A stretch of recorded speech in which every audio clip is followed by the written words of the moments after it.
내 인생 같은 건 누가 읽고 싶겠어요. 남사스러운 소리 그만하게. 김이사. 60이 넘은 지금 나는 서울 외곽의 2층 주택 마당에서 하초를 가꾸며 평온하게 살고 있다. 한때 죽음보다 더 지독했던 가난과 공포의 그림자는 이제 기억 저편의 먼지처럼 느껴질 때도 있다. 이 모든 평온은 내 동생, 그러니까 명진 기업의 김태섭 대표 덕분이었다. 정확히는 내가 키워낸 동생의 헌신적인 보답 덕분이다. 동생이 성공하고 나서부터 끊임없이 그의 자서전 이야기가 나왔다. 그의 파란만장한 성공 스토리는 출판사들이 군침을 흘릴 만했겠지. 하지만 동생은 끝내 거절했고 그 자리에 나를 추천했다. 그리고 이 젊고 끈질긴 김 이사가 몇 달째 내게 찾아와 설득하고 있는 것이다. 회장님, 대표님은 회장님이 아니었으면 이 자리에 없었을 거라고 하셨습니다. 독자들은 성공한 김태섭 대표의 이야기가 아니라 그를 잇게 한 누님의 숭고한 희생에 더 큰 감동을 느낄 겁니다. 숭고한 희생이라니. 그저 살기 위해, 내 동생을 지키기 위해 발버둥 쳤을 뿐인데 나는 남사스럽다며 연신거절했지만 김 이사는 내 남편이 운영하는 제2공장 앞까지 찾아와 기다렸다. 그의 눈빛에서 나는 진정성을 읽었다. 이 이야기는 내가 묻고 싶었던 과거이기도 했지만 어쩌면 나처럼 살아온 수많은 사람들의 우리 이야기가 될 수도 있겠다는 생각이 들었다. 좋아요. 그럼 아주 오래전 내가 아닌 우리가 살았던 그때부터 시작해야 할 겁니다. 김 이사가 마침내 웃으며 공책과 녹음기를 꺼냈다. 녹음기에 빨간 불이 들어오는 순간 나는 아득한 과거 속으로 빨려 들어갔다. 그 시작은 언제나 술 냄새와 폭력의 공포로 가득했던 1960년대 후반의 단칸방이었다. 아버지라는 이름의 폭군이 지배하던 그곳에서 엄마는 이미 우리를 방임하고 있었다. 어머니에게 그 집은 가정이 아니라 도저히 벗어날 수 없는 현실의 늪 그 자체였으니까. 내게 남은 건 12살의 어린 남동생 선우, 오직 그뿐이었다. 우리는 아버지가 휘두른 몽둥이 자국이 선명하던 어느 새벽 조용히 단칸방 문을 닫고 세상으로 탈출했다. 낯선 도시의 밤은 차갑고 인심은 사나웠다. 며칠을 굴다리 밑에서 노숙하며 굶주림과 싸워야 했다. 그곳에서 우리는 다시 한번 인간의 가장 추악한 면과 마주했다.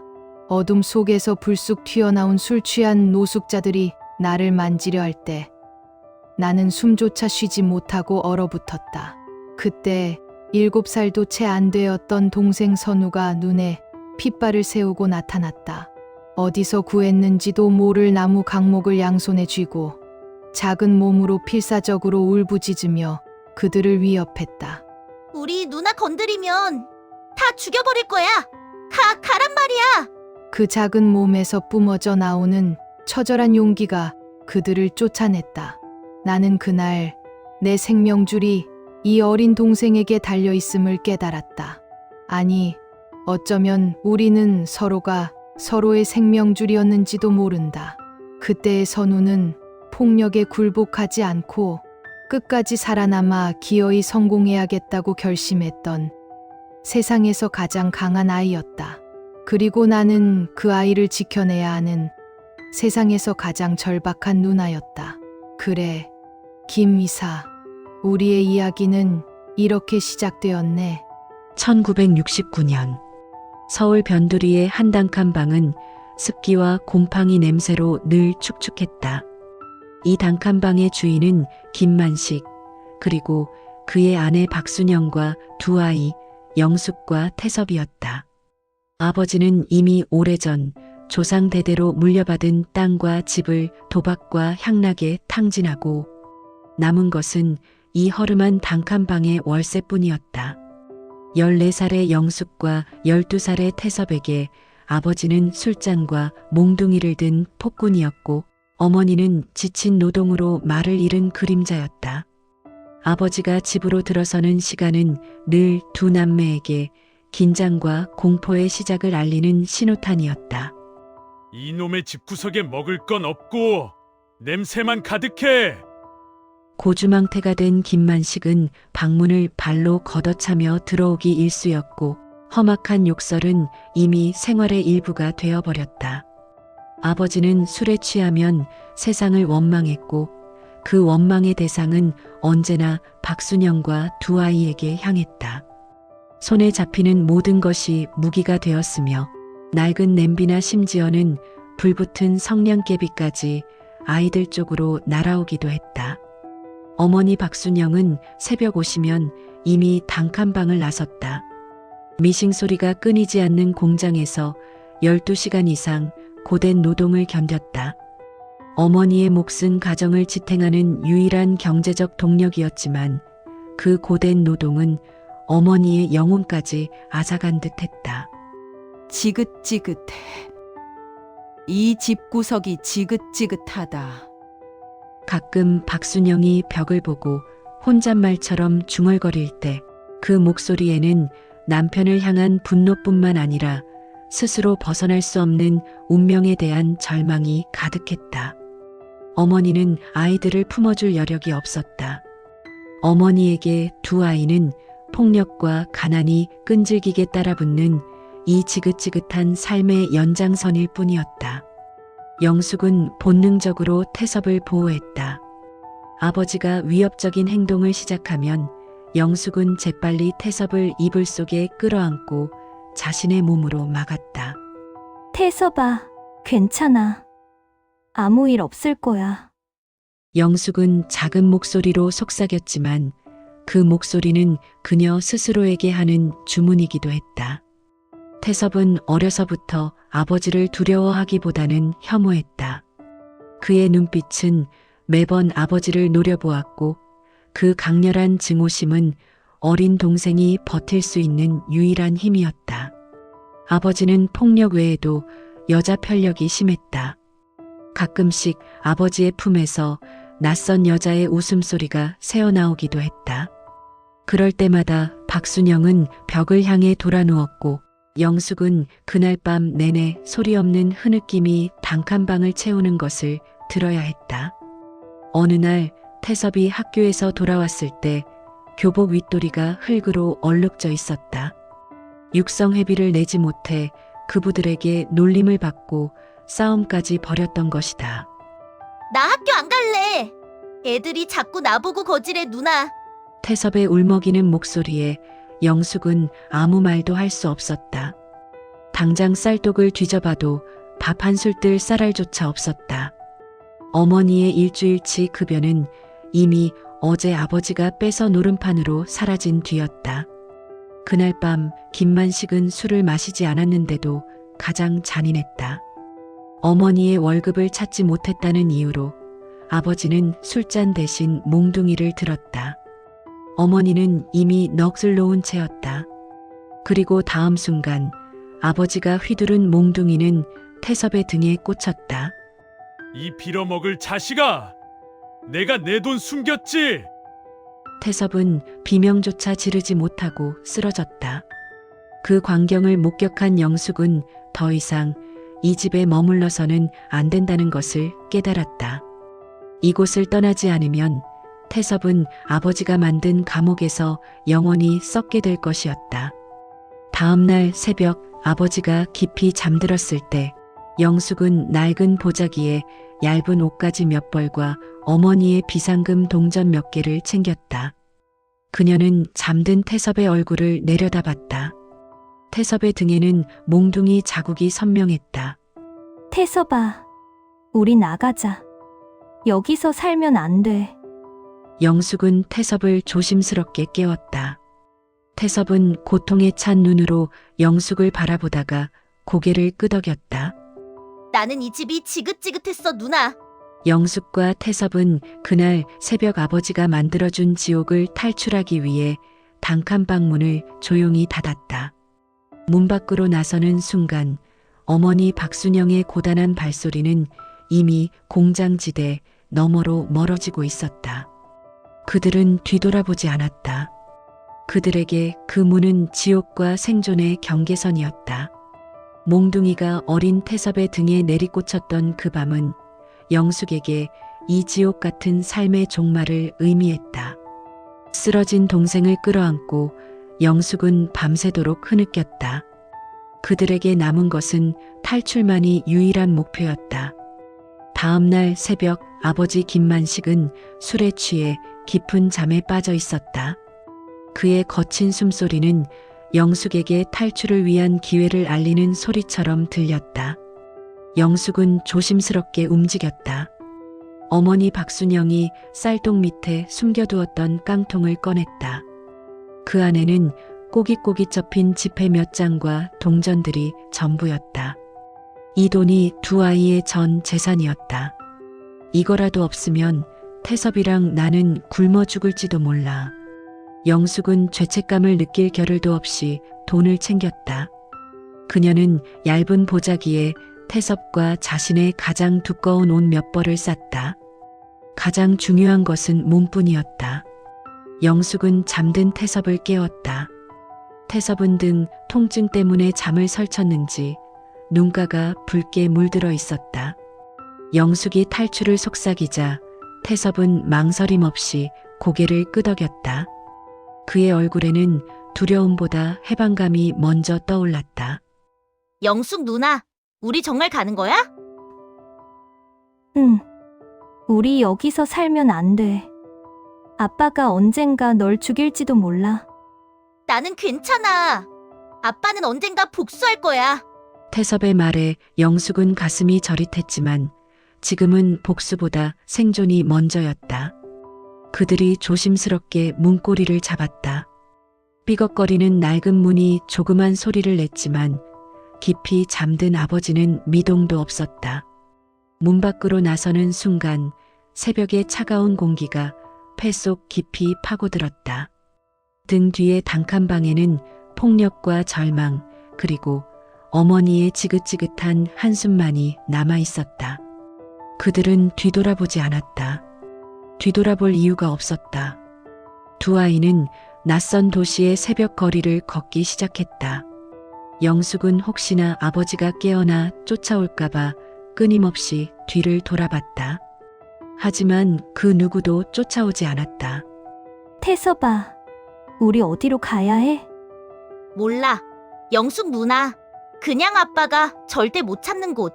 그들의 발걸음은 힘없이 공장지대를 벗어났다. 새벽 거리는 인적이 드물었고 이따금씩 술에 취해 비틀거리는 취객들만이 그들을 스쳐 지나갔다. 영숙은 태섭의 손을 더 세게 잡았다. 태섭의 작은 손은 그녀에게 세상과의 유일한 연결고리이자 지켜야 할 전부였다. 해가 서서히 떠오르자 도시는 활기를 되찾기 시작했다. 하지만 그 활기는 두 아이에게는 이질적이고 위협적이었다. 사람들은 아이들을 이상한 눈초리로 쳐다봤고 어떤 이들은 불쌍하다는 듯 혀를 찼다. 영숙은 사람들의 시선을 피해 태섭을 이끌고 도시 외곽의 굴다리 밑으로 향했다. 굴다리 밑은 어둠과 습기가 가득했다. 노숙자들이 모여 잠을 청하는 곳이었지만 두 아이에게는 아버지의 눈을 피할 수 있는 유일한 은신처였다. 그들은 굴다리 가장 구석진 곳에 낡은 보따리를 풀었다. 오늘은 여기서 자자. 너무 무서워하지 마. 나 무섭지 않아. 영숙 누나, 아빠보다 무서운 사람은 없어. 태섭은 여전히 강한 척했지만 떨리는 그의 목소리는 숨길 수 없었다. 이틀 동안 제대로 먹지 못한 탓에 배에서는 꼬르륵 소리가 났고 밤새도록 차가운 바닥에서 잠을 잔 탓에 온몸이 쑤셨다. 낮에는 영숙이 용기를 내서 동네 식당 앞에서 구걸을 했다. 멸시와 거절이 대부분이었지만 가끔씩 불쌍히 여긴 아주머니들이 남은 국밥을 조금씩 내주기도 했다. 그 남은 음식은 태섭과 영숙에게 생명줄과 같았다. 문제는 밤이었다. 며칠을 굴다리 밑에서 전전하자 그곳을 차지하고 있던 노숙자들이 두 아이를 눈여겨보기 시작했다. 그들의 눈빛은 술에 취해 번들거렸고 굶주린 짐승처럼 탐욕스러웠다. 어이, 어린 것들. 너희 둘이 여기서 자면 안 되지. 어느 날 밤 술 냄새를 풍기는 덩치 큰 노숙자 서넛이 그들을 향해 다가왔다. 영숙은 본능적으로 태섭을 등 뒤로 숨겼다. 그녀의 심장이 터질 것처럼 뛰었다. 아버지의 폭력과는 또 다른 종류의 더러운 공포가 밀려왔다. 같이 자자고. 따뜻하게 해줄게. 노숙자 중 한 명이 영숙에게 더러운 손을 뻗었다. 영숙은 공포에 질려 숨조차 쉴 수 없었다. 그때 뒤에 숨어있던 태섭이 벌떡 일어났다. 태섭의 눈은 분노로 시뻘겋게 충혈되어 있었다. 태섭은 주변에 굴러다니던 굵고 긴 나무 강목을 집어들었다. 그 작은 몸으로 들기에도 버거워 보이는 강목이었다.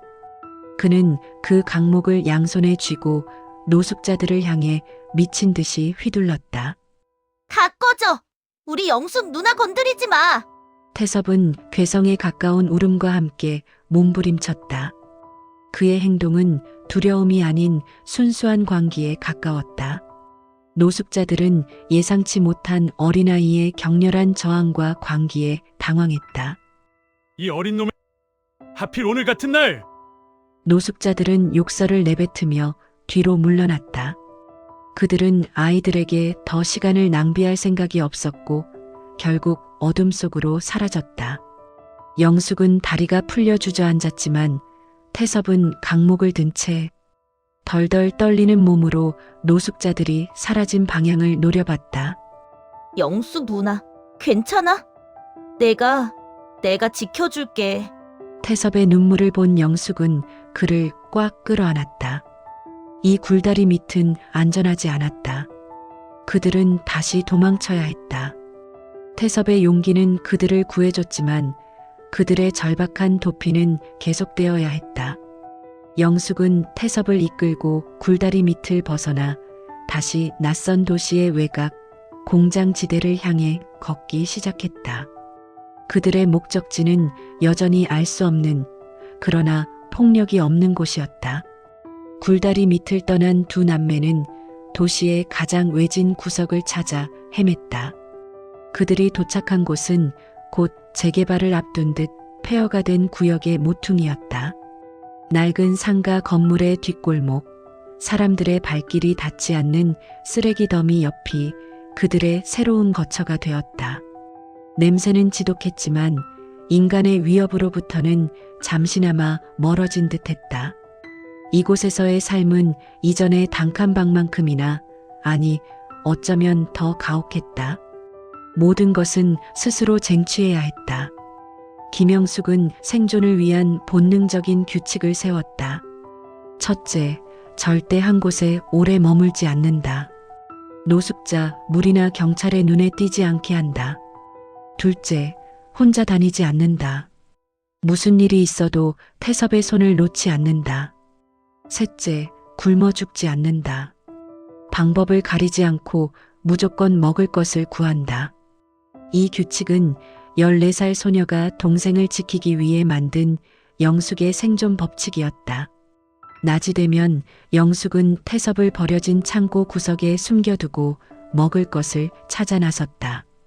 남대문 시장 인근을 기웃거리며 상인들이 버린 채소 찌꺼기나 빵 부스러기를 주워 담았다. 처음에는 수치심과 공포로 얼굴을 들 수 없었지만 굶주림은 그 어떤 감정보다 강력한 동기였다.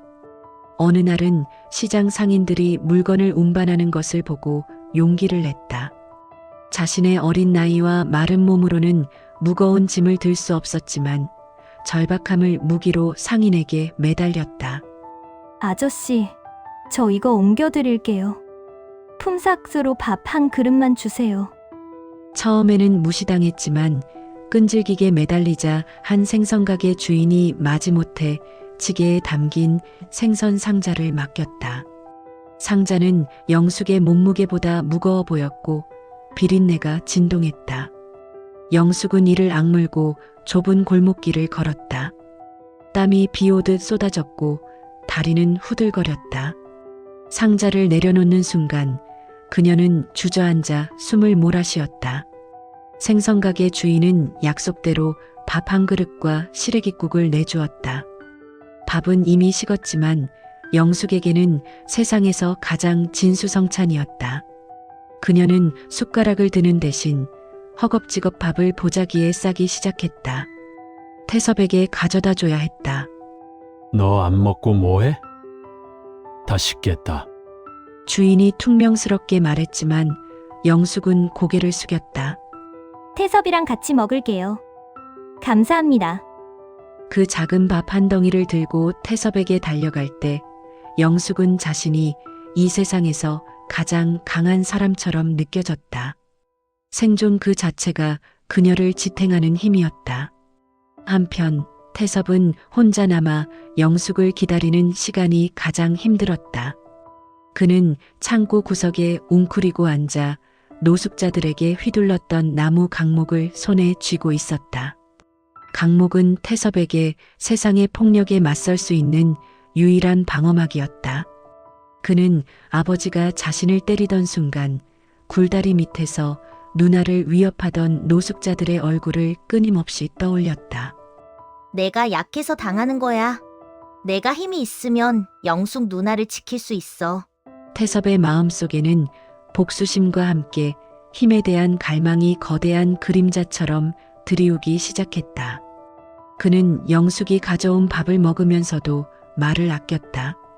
그의 눈빛은 굶주림이 아니라 세상을 향한 증오로 가득 차 있었다. 영숙 누나, 나는 이렇게 살지 않을 거야. 어느 날 태섭이 나직하게 말했다. 영숙은 그 말의 의미를 충분히 이해할 수 있었다. 그들의 삶은 사는 것이 아니라 버티는 것이었으니까. 그래, 태섭아. 우리 꼭 여기서 벗어날 거야. 그러려면 일단 배부터 채워야 해. 태섭은 그때부터 단순한 구걸 대신 폐지를 줍기 시작했다. 폐지를 모아 고물상에 팔면 적은 돈이라도 현금을 만들 수 있었다. 그는 영숙이 일하는 시장 근처를 배회하며 낡은 수레를 끌고 다니는 다른 노인들과 경쟁했다. 폐지 줍기는 쉬운 일이 아니었다. 이미 영역이 정해져 있었고 태섭 같은 어린아이가 끼어들 틈은 없었다. 한 번은 태섭이 버려진 판지 상자를 줍는 순간 덩치 큰 노인이 달려와 상자를 빼앗으려 했다. 이놈의 자식이 여기가 내 놀이터인 줄 알아? 이 구역은 나의 구역이야. 노인은 태섭을 밀쳐 넘어뜨렸다. 태섭은 바닥에 쓰러졌지만 눈에서 불꽃이 튀었다. 그는 절대 포기하지 않았다.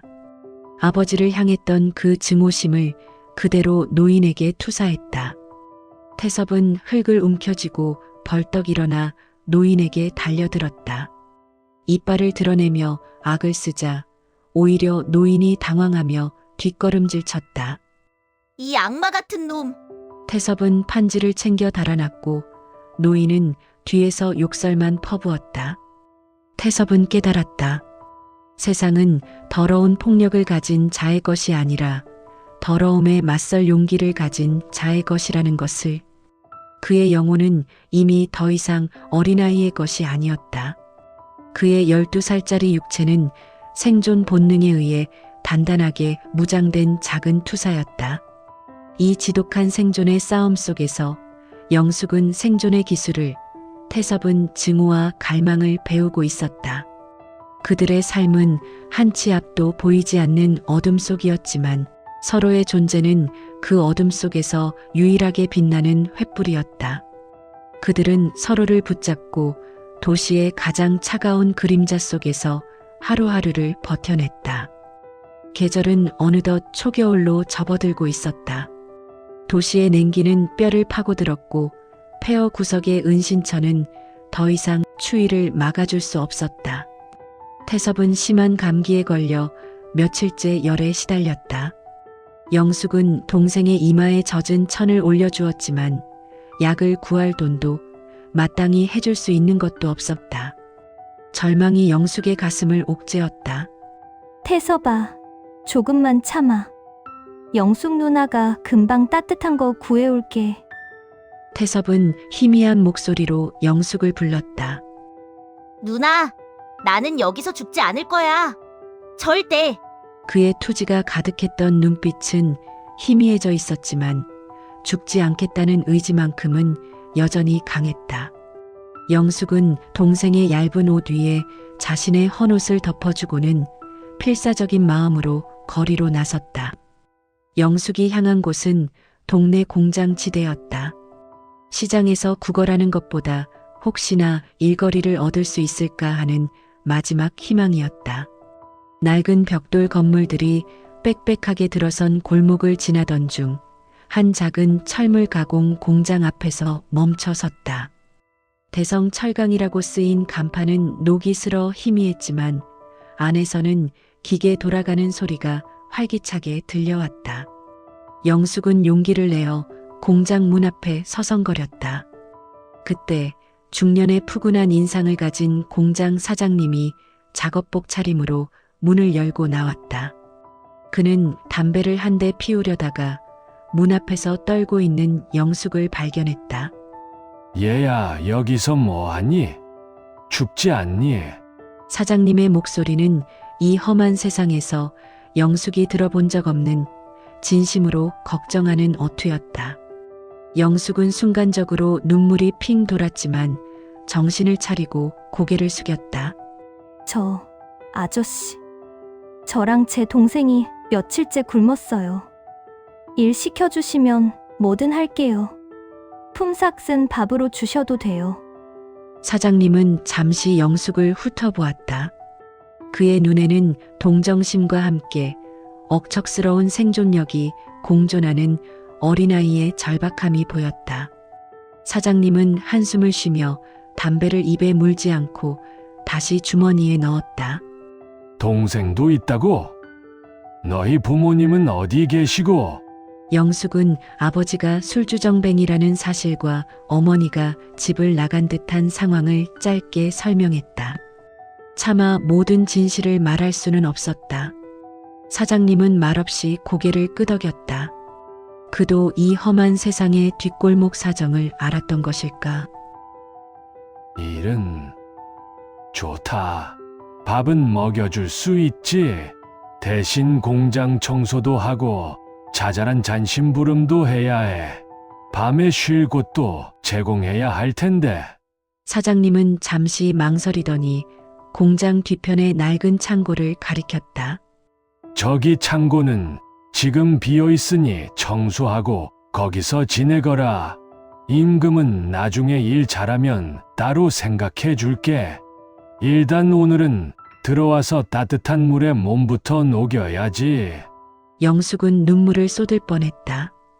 임금을 제대로 받지 못해도 괜찮았다. 자신과 태섭에게 잠자리와 따뜻한 밥을 제공해주는 곳이 생겼다는 사실만으로도 세상은 완전히 달라 보였다. 영숙은 허리를 숙여 몇 번이고 감사 인사를 전하고는 곧바로 태섭을 데리러 폐허로 달려갔다. 창고는 춥고 낡았지만 지붕이 있었고 바람을 막아주었다. 사장님은 영숙에게 이불과 담요 몇 채, 그리고 식사할 때 쓸 작은 밥상을 내주었다. 그리고 따뜻한 국밥 2그릇. 태섭은 허겁지겁 국밥을 먹기 시작했고 영숙은 그 모습을 보며 안심했다. 다음 날부터 영숙과 태섭의 삶은 노동으로 바뀌었다. 영숙은 공장 사무실 청소와 간단한 심부름을 맡았고 태섭은 몸이 회복된 후부터 공장 마당에서 폐철을 분류하거나 부품을 운반하는 자비를 도왔다. 사장님은 아이들에게 잔소리 한 번 하지 않았고 정기적으로 따뜻한 밥을 제공했다. 비록 정식 임금을 받지는 못했지만 굶주림과 추위로부터 벗어났다는 것만으로도 그들에게는 큰 축복이었다. 태섭은 공장에서 굴러다니는 낡은 부품과 기계를 보며 호기심을 느끼기 시작했다. 그는 일하는 틈틈이 기술자들의 작업을 유심히 관찰했다. 시간이 흘러 봄이 되었고 두 아이는 공장에서 6개월 가까이 일했다. 어느 날 사장님이 영숙과 태섭을 조용히 사무실로 불렀다. 얘들아, 너희가 여기서 일한 지 꽤 되었구나. 이제 너희 인생을 살아야지. 사장님의 말에 영숙은 당황했다. 아저씨, 저희가 뭘 잘못했나요? 더 열심히 할게요. 사장님은 웃으며 고개를 저었다.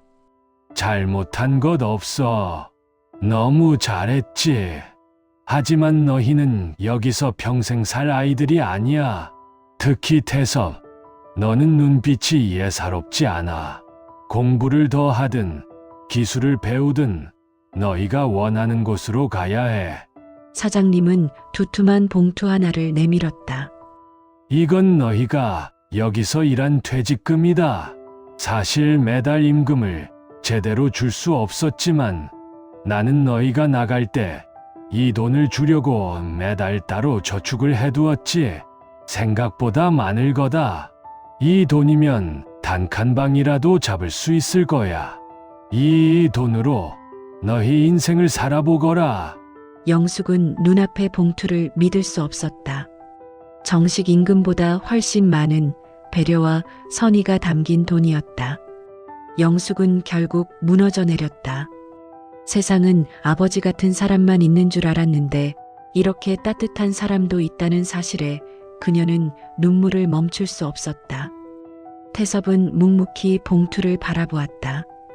그의 강렬했던 눈빛은 잠시 누그러들었고 그 자리에 감사함과 함께 이 은혜를 잊지 않겠다는 결심이 자리 잡았다. 두 아이는 공장 사장님에게 몇 번이고 감사 인사를 전하고 그 돈을 들고 새로운 출발선에 섰다. 그들에게는 이제 추위와 배고픔을 면할 종잣돈과 한 줄기 따뜻한 희망이 생겼다. 대성철강 사장님이 건넨 봉투는 단순한 돈뭉치가 아니었다. 그것은 두 남매에게 세상의 잔혹함 속에서도 선의와 희망이 존재한다는 것을 증명하는 증표였다. 영숙은 그 돈을 들고 동생 태섭과 함께 서울 외곽의 허름한 동네의 단칸방을 구했다. 작았지만 아버지 김만식의 폭력과 노숙의 추위가 없는 그들만의 공간이었다. 단칸방의 차가운 벽에 기대 앉아 영숙은 태섭에게 물었다. 태섭아, 이제 이 돈으로 뭘 할까? 내가 공부하고 싶다면 학교에 등록할 수도 있어. 태섭은 공장에서 낡은 부품을 만지던 그때처럼 단호하고 강렬한 눈빛으로 영숙을 바라보았다. 영숙 누나, 나는 공부하지 않을 거야. 뭐? 하지만 내 꿈이 나의 꿈은 공장 기술을 배워서 나만의 공장을 차리는 거야. 책이 아니라 기계를 만져야 해. 늦었지만 기술은 지금부터 배워야 해. 태섭의 말은 확고했다. 그는 단순히 학교에 가는 것보다 하루라도 빨리 현장에 뛰어들어 기술과 힘을 기르는 것이 이 험한 세상을 이겨낼 유일한 무기임을 깨달은 듯했다. 아버지가 물려준 가난과 무능력의 굴레에서 완전히 벗어나기 위해서는 돈을 버는 것 이상으로 자립할 수 있는 능력이 필요했다. 영숙은 동생의 결심을 꺾을 수 없었다. 그녀는 태섭이 대성철강 사장님 밑에서 일하며 기술에 대한 열망이 얼마나 커졌는지 알고 있었다. 알았어, 태섭아. 그럼 나는 널 뒷받침할게. 내가 기술을 배울 수 있도록 나는 돈을 벌 거야. 태섭은 영숙의 희생적인 다짐에 묵묵히 고개를 끄덕였다. 그는 자신의 꿈이 누나의 헌신을 통해 비로소 현실화될 수 있음을 알고 있었다. 태섭은 곧바로 일자리를 찾아 나섰다. 그가 선택한 곳은 기술을 제대로 가르쳐주는 것으로 소문난 작은 금형 공장이었다. 태섭은 어린 나이에도 불구하고 끈기와 똘똘한 눈빛 덕분에 공장에 취직할 수 있었다. 그는 아침 일찍 출근하여 밤늦도록 기계 앞에서 버텼다. 기름때와 땀으로 범벅이 되는 고된 노동이었지만 태섭은 지치지 않았다. 그에게 공장의 굉음은 희망의 노래였고 손에 익는 기술은 미래를 건설하는 도구였다. 한편 영숙은 태섭보다 더 많은 돈을 벌 수 있는 직업을 찾아야 했다. 공장 자빌로는 태섭의 기술 훈련비와 생활비를 감당할 수 없었다. 그때 그녀의 눈에 들어온 것이 보험 설계사 모집 광고였다. 정식으로 배운 것 없는 영숙이 할 수 있는 일은 많지 않았지만 보험 설계사는 사람을 상대하는 일이었다. 그녀는 굴다리 밑에서부터 쌓아온 세상의 쓴맛을 아는 눈치와 절대 포기하지 않는 끈기를 무기로 삼기로 했다. 그녀는 단정하게 옷을 차려입고 보험회사에 들어갔다. 보험 설계사의 길은 만만치 않았다. 사람들은 어린 그녀를 무시했고 문전박대를 당하는 일은 일상이었다. 퇴근 후에는 녹초가 되어 돌아왔지만 그녀는 매일 밤 태섭의 잠든 얼굴을 보며 다짐을 새로 했다. 태섭이가 성공할 때까지 나는 이 세상의 모든 문을 두드릴 거야. 영숙의 수첩은 온통 고객 명단으로 채워졌고 그녀의 발은 서울의 외곽과 중심을 오가며 달아갔다. 그녀의 영업 방식은 단순했지만 진정성이 있었다. 그녀는 고객 한 명 한 명에게 자신의 처절한 삶의 이야기를 말하지는 않았지만 그들에게서 신뢰를 얻어내는 방법을 알고 있었다. 태섭이 기술을 배우는 비용이 늘어나면서 영숙은 자신의 옷 한 벌, 밥 한 끼를 아꼈다. 태섭은 공장에서 늦게까지 남아 기술을 익혔고 영숙은 밤늦게까지 사무실에 남아 다음 날의 영업 전략을 짰다. 두 남매는 서로 다른 곳에서 일했지만 함께 성공하겠다는 목표 아래 단단하게 묶여 있었다. 가끔 단칸방에서 마주 앉아 낡은 냄비에 끓인 라면을 나눠 먹을 때 태섭이 영숙에게 말했다. 영숙 누나, 정말 고마워. 나 때문에 누나가 고생하는 거 다 알아. 무슨 소리야. 우리 같이 살려고 하는 거잖아. 너는 열심히 기술만 배워. 다른 걱정은 하지 마. 영숙은 힘든 내색을 하지 않았지만 밤마다 몰래 자신의 손을 주물렀다. 낯선 사람들에게 수없이 거절당하고 고개를 숙여야 하는 일은 육체적인 고통보다 정신적인 고통이 더 컸다. 하지만 그녀는 태섭이 기술을 배우며 환하게 웃는 모습을 보며 모든 것을 이겨냈다. 세월이 흘러 태섭은 공장의 핵심 기술자로 성장했고 영숙은 보험회사에서 억척스럽고 믿음직한 설계사로 인정받기 시작했다. 단칸방에서 시작된 그들의 자립은 이제 작은 공장이라는 구체적인 목표를 향해 나아가고 있었다. 김태섭은 20살이 되던 해 자신이 일하던 공장에서 독립했다. 영숙이 보험 설계사로 벌고 모은 돈, 그리고 그녀의 이름으로 받은 작은 대출금까지 합쳐 태광정밀이라는 작은 금융회사를 차렸다. 태섭에게는 꿈을 이루는 첫걸음이었고 영숙에게는 희생이 결실을 맺는 순간이었다. 공장은 낡고 기계 몇 대가 전부였지만 태섭의 기술력은 이미 업계에서 정평이 나 있었다. 영숙 누나, 이제 됐어. 나는 세상에 꿀리지 않을 거야. 태섭은 자신감에 차 있었고 영숙은 동생의 성공에 대한 열망을 보며 흐뭇했다. 태섭아, 조심해야 해. 세상은 우리가 살던 단칸방보다 더 무서운 곳일 수도 있어. 영숙의 걱정은 현실이 되었다. 사업은 기술력만으로는 유지되지 않았다. 처음 몇 달은 순조로웠지만 곧바로 시련이 닥쳤다.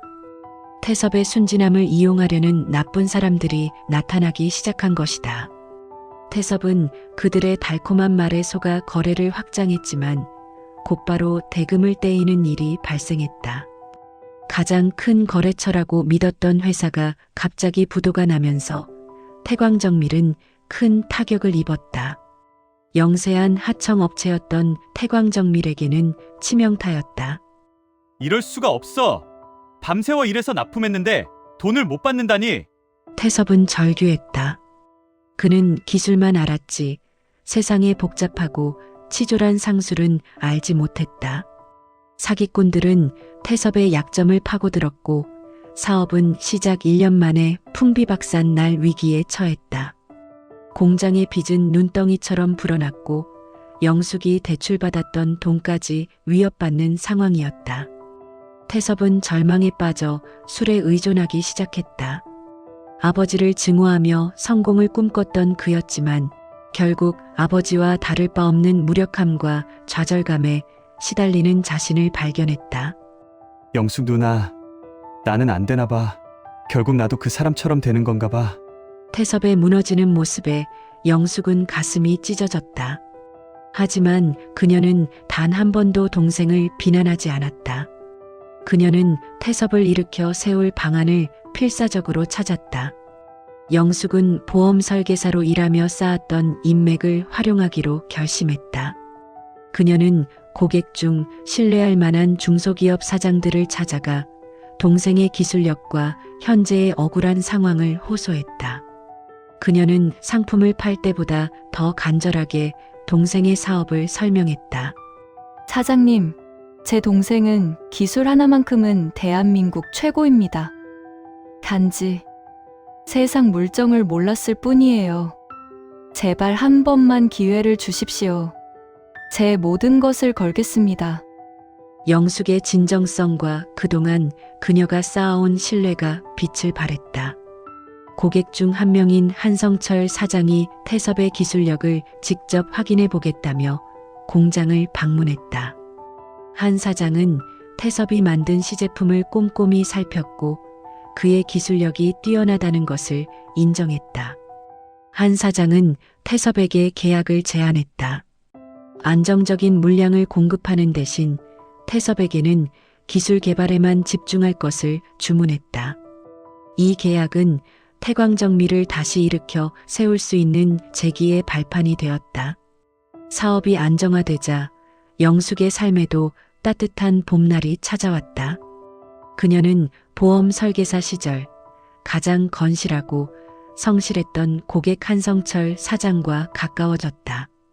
그는 영숙의 강인함과 헌신적인 마음에 반했고 영숙 역시 그의 따뜻하고 믿음직한 모습에 마음을 열었다. 영숙 씨, 나는 영숙 씨의 인생을 함께 걷고 싶습니다. 태섭 씨와 함께 행복하게 살 수 있도록 내가 옆에서 지켜주고 싶어요. 영숙은 결국 그의 청혼을 받아들였고 그들은 조촐하게 결혼식을 올렸다.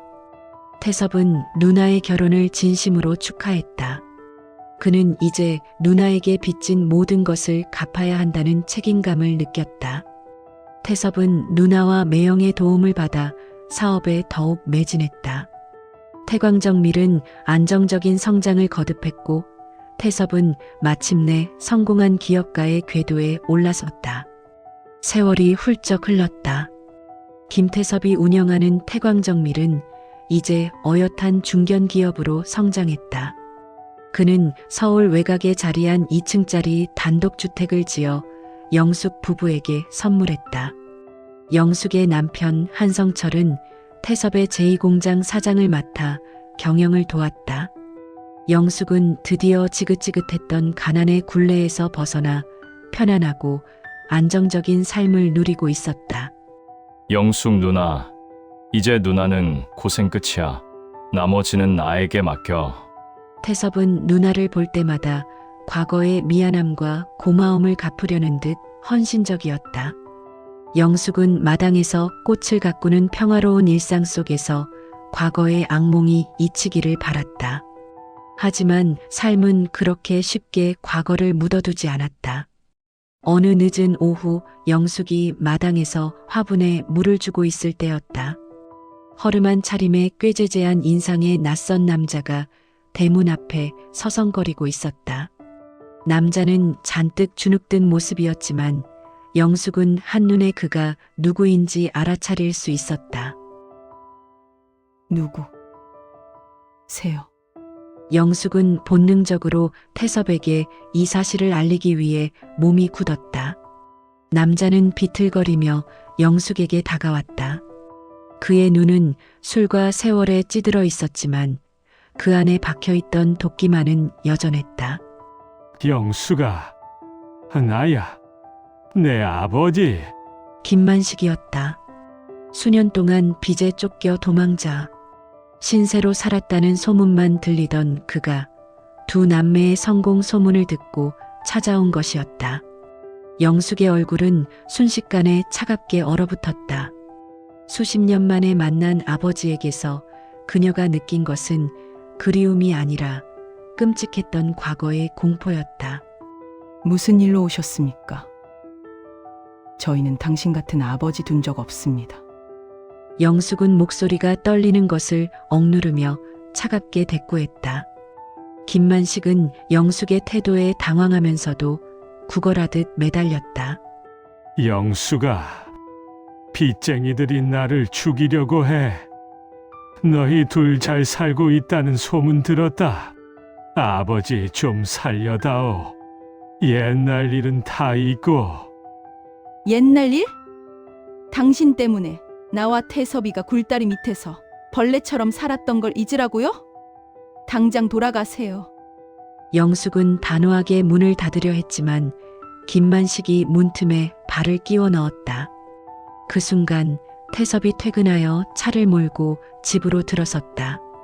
태섭은 아버지의 꾀죄죄한 모습과 누나의 경직된 표정을 보고 모든 상황을 직감했다. 태섭은 차에서 내리자마자 김만식에게 달려갔다. 그의 얼굴에는 성공한 CEO의 여유 대신 과거 굴다리 밑에서 강목을 들었던 12살 소년의 분노가 되살아났다. 당신이 어떻게 감히 여기를 와?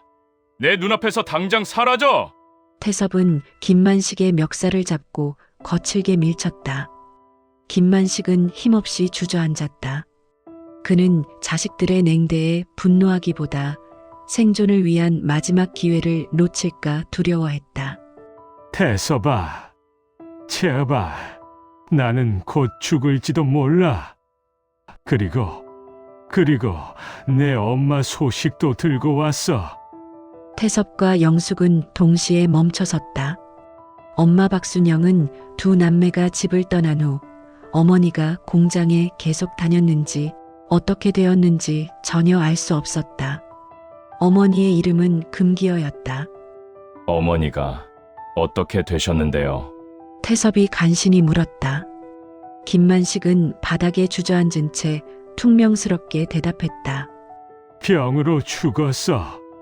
오래전에 병원에서 너희 떠나고 얼마 안 돼서 나도 힘들었어.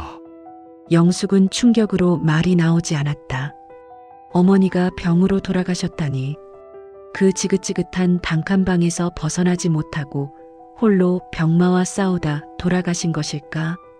그런데 김만식의 무책임하고 무감각한 태도가 영숙의 마음속에 불길한 의혹을 던졌다. 병이요. 무슨 병이요? 그리고 그걸 왜 이제 와서 우리한테 말해요? 태섭의 목소리가 떨렸다. 그때 김만식이 흘리듯 중얼거렸다. 보험금은 다 나에게 넘어왔지. 그래봐야 얼마 되지도 않았지만. 그 말에 영숙의 머릿속은 번개처럼 번뜩였다. 보험금. 그녀가 보험 설계사로 일하며 가장 잘 알던 분야. 어머니가 가정을 방임했지만 혹시라도 아이들을 위해 보험을 들었을 가능성은 있었다. 그런데 그 보험금이 김만식에게 넘어갔다니? 영숙은 차가운 눈빛으로 아버지를 내려다보았다. 당신, 어머니 보험금 타냈죠? 혹시 어머니가 병으로 돌아가신 게 아니라 당신이 엄마를? 영숙의 말은 목 끝에서 멈췄지만 태섭은 누나의 의혹을 읽었다. 태섭은 김만식의 멱살을 다시 잡았다. 우리 엄마, 당신이 죽인 거 아니야? 그 더러운 돈 때문에.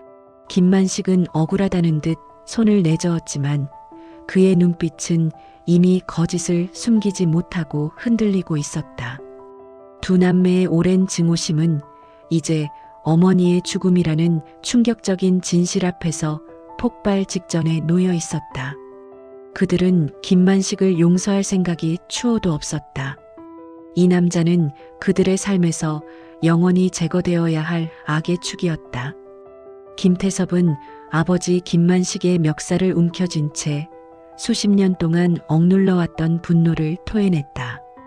어머니의 사망 소식, 그리고 그 뒤에 숨겨진 보험금 의혹은 두 남매가 김만식을 용서할 수 있는 마지막 신락 같은 희망마저 끊어버렸다. 우리 엄마, 당신 때문에 평생 고생하다가 결국 당신 돈 때문에 죽은 거 아니야? 대답해! 김만식은 태섭의 손에서 벗어나려 몸부림쳤지만 이미 성공한 사업가로 단련된 태섭의 힘을 이길 수 없었다. 그는 자신의 무능력과 비겁함을 폭력으로 가리려 했던 과거와는 달리 이제는 힘없이 주저앉은 노인이었을 뿐이다. 아니다. 병으로 죽은 건 맞아. 나는 그저 병원비 대느라 힘들었을 뿐이야. 김영숙은 한 걸음 앞으로 다가섰다. 그녀의 눈에는 눈물 대신 차가운 분노만이 서려 있었다. 그녀는 보험 설계사로 일하며 김만식이 주장하는 병사와 보험금의 흐름에 어떤 꼼수가 있을지 이미 본능적으로 짐작하고 있었다. 당신이 병원비 때문에 힘들었다고요? 당신이 단칸방에서 술 마시고 여자들 만날 때 태섭이와 나는 굴다리 밑에서 벌레처럼 살았어요. 당신이 고생이라니 가당치도 않아요. 영숙은 더 이상 감정에 휩쓸리지 않았다. 그녀는 태섭을 바라봤고 태섭은 누나의 눈빛에서 이 남자를 용서 없이 처리해야 한다는 단호한 메시지를 읽었다. 태섭은 김만식에게 법적인 절차를 밟을 것임을 통보했다. 당신이 우리에게 저지른 폭력과 학대에 대해서는 이미 공소시효가 지났겠지만 어머니 사망과 관련된 모든 기록을 파헤칠 겁니다. 당신의 비겁한 과거가 세상에 드러나게 할 겁니다. 김만식은 사색이 되었다.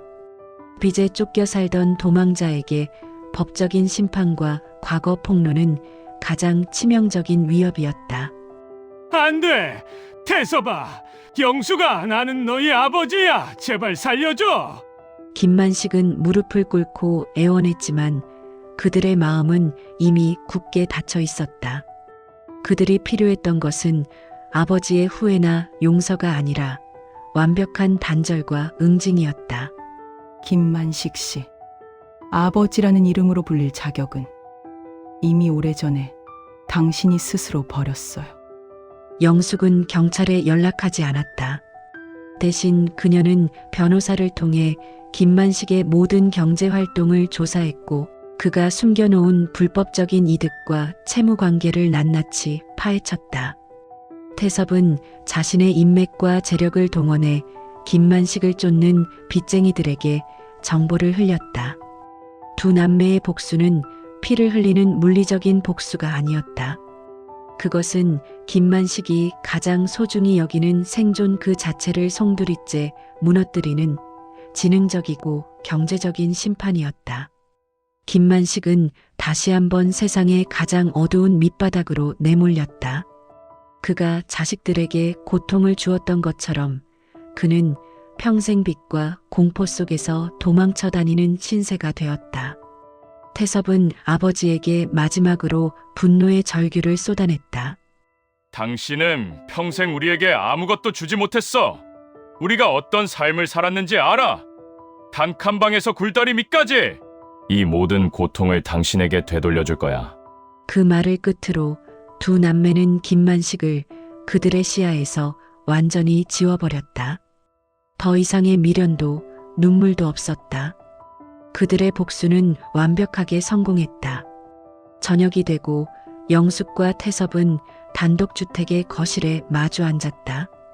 이제 그들 앞에는 아버지가 남긴 어둠의 그림자가 없었다. 성공이라는 결과물 뒤에 숨겨진 매몰차지만 정당했던 복수가 그들에게 비로소 해방감을 안겨주었다. 영숙 누나, 이제 정말 끝난 거지? 나는 이제야 자유로워진 것 같아. 태섭은 힘없이 웃었고 영숙은 고개를 끄덕였다. 그녀는 동생의 손을 잡았다. 그녀의 눈에는 고난의 세월에 대한 회한이 아닌 단지 남은 삶에 대한 따뜻한 희망만이 가득했다. 두 남매는 서로의 손을 맞잡고 자신들만의 힘으로 일궈낸 이 단단하고 행복한 미래를 약속하며 그들의 파란만장했던 인생사를 마무리했다. 녹음기에 빨간 불이 꺼지자 나는 길게 숨을 내쉬었다. 이야기가 끝났다. 수십 년 동안 내 마음속 깊은 곳에 묻어두었던 피와 흙먼지 묻은 과거가 비로소 세상 밖으로 나왔다. 내 앞에는 출판사 직원인 김이사가 앉아 있었다. 그는 눈가가 촉촉하게 젖은 채였다. 김이사는 감히 말을 잇지 못하고 한참을 머뭇거리다가 조용히 말했다. 회장님, 이 이야기는 정말이지 숭고합니다. 대표님의 성공 뒤에 얼마나 뼈아픈 희생과 복수가 있었는지 알게 되었습니다. 마지막에 아버님을 용서하지 않으신 것도 그 결단이 오히려 더 큰 울림을 줍니다. 용서라니 남은 건 응징과 단절뿐이었네. 나는 차분하게 커피잔을 들었다. 이제 60이 넘은 나는 그 지독했던 과거의 김영숙이 아니었다. 내 삶은 안정되었고 내 옆에는 헌신적인 남편과 성공한 동생 김태섭이 있다. 하지만 나는 그때의 나를 잊지 않는다.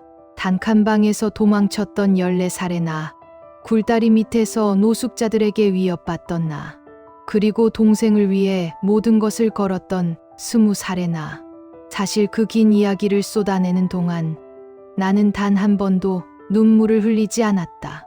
아버지 김만식의 폭력도, 어머니 박순영의 방임도, 노숙자들의 위협도, 그리고 마지막 복수의 순간까지도 눈물을 흘릴 여유가 없었기 때문이다. 우리는 슬픔에 잠기는 대신 생존을 택해야 했다. 하지만 이야기가 끝나자 억눌렀던 감정들이 파도처럼 밀려왔다. 그것은 슬픔이 아니었다. 해방감이었다. 김 이사는 조심스럽게 물었다. 이 이야기가 책으로 나오면 분명히 큰 화제가 될 겁니다. 특히 마지막에 두 분이 아버님께 매몰차게 복수를 택한 부분이 독자들에게 충격을 주면서도 공감을 살 겁니다. 용서와 화해 대신 응징을 택하신 이유가 궁금합니다. 나는 창밖의 화초들을 바라보며 미소를 지었다. 우리는 이미 어릴 때부터 충분히 용서했습니다. 하루하루 살아남는 것 자체가 우리가 아버지에게 줄 수 있는 가장 큰 용서였지. 하지만 그가 우리의 삶을 망가뜨린 것에 대한 책임은 져야 했습니다. 그를 용서하는 건 우리의 고통을 부정하는 것이었으니까. 태섭이와 나는 아버지를 세상의 가장 밑바닥으로 내몰았네. 그가 우리에게 그랬듯이 말이야. 그 후로 다시는 그에 대한 소식을 듣지 못했지. 그리고 그날 이후 태섭이와 나는 비로소 그 단칸방의 악몽에서 완전히 벗어날 수 있었어. 며칠 후 동생 태섭이 나를 찾아왔다. 그는 내 손을 잡고 깊이 고개를 숙였다. 누나, 김 이사님께 이야기해줘서 고마워. 누나가 아니었으면 나는 평생 누나의 희생을 갚지 못했다는 부채감 속에서 살았을 거야. 이제 모두 털어버리자. 부채는 무슨. 우리 둘이 함께 산 거지. 나는 동생의 손을 따뜻하게 잡았다. 우리의 파란만장했던 삶은 이제 끝이 났다. 그 모든 고난의 세월은 지금 우리가 누리는 이 작고 소중한 평온을 얻기 위한 긴 터널이었던 셈이다. 이 이야기가 세상에 나가 홀로 고통 속에 있는 누군가에게 버티면 된다는 작은 희망이 되기를 바랄 뿐이다.